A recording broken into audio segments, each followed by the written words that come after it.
So, you live here? Pag weekends lang. Kasi may one-bedroom condo ako sa QC.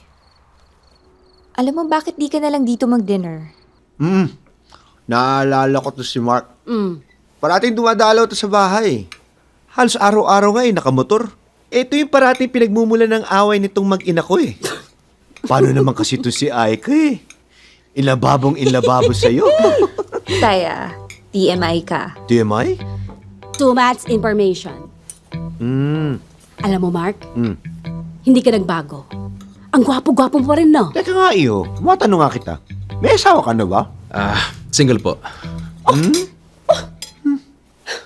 Akalain mo yun? Si Aiko! Single din. Ay. Nobya, meron ka ba? Naghahanap pa. Baka naman, nahanap mo na. Uli. Kanina o ngayong araw, di ba? Ay. Nay-nay ka dyan. Alam mo bang first love ka ni Aika? Nay! Nay, kain pa. Alam mo naman ang kasabihan, no? First love never dies, no? Yes! Nay, nakakaya ka na. Nabusog ka ba? Oo. Pati sa tawa.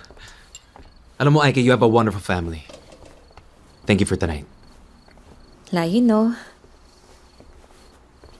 Aika, can I see you again? Oo naman, bakit naman hindi? Sige.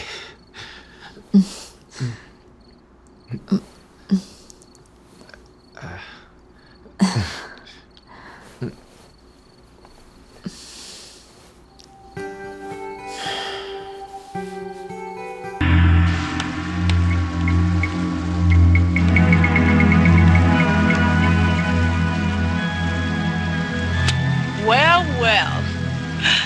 Welcome home. So, sa akin rin palang uwi mo eh. Sabi ko na nga ba, you'll miss me.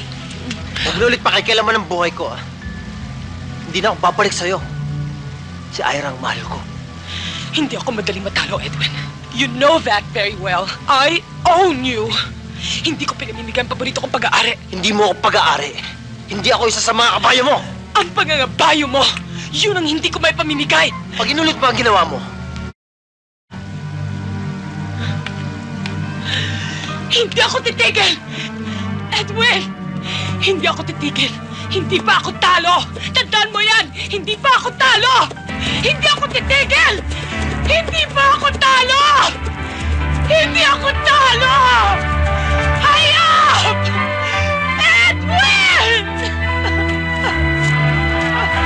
Hindi pa ako talo!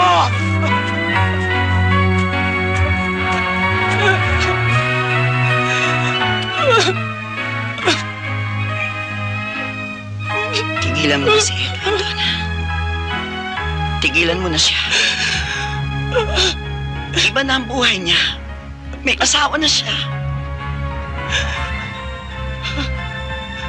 Patahimikin mo na ang sarili mo.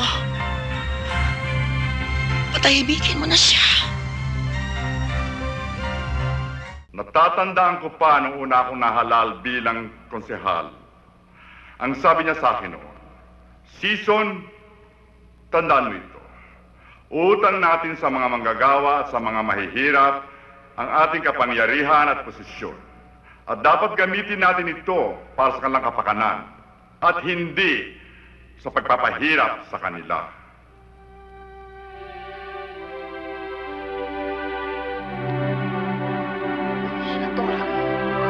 Umuwi na tayo. Inay, hindi. Nandito na tayo. Tutuloy tayo.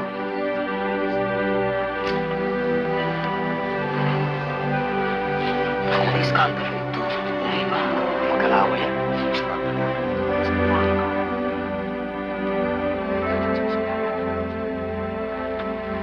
Anong kailangan niyo? Bayaan mo na. Gusto lang naming makita si Luke.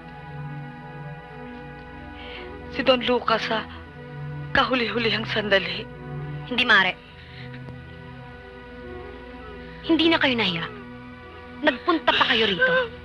Talagang gustong-gusto ninyong pinag-uusapan ng mga baho ninyo.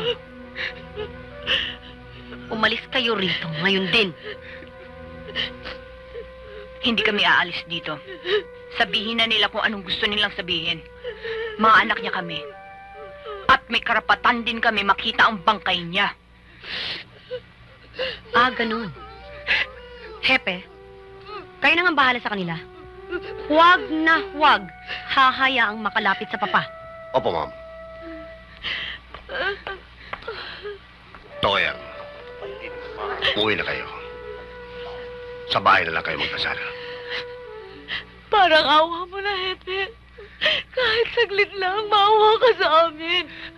Oo nga ho, Hepe.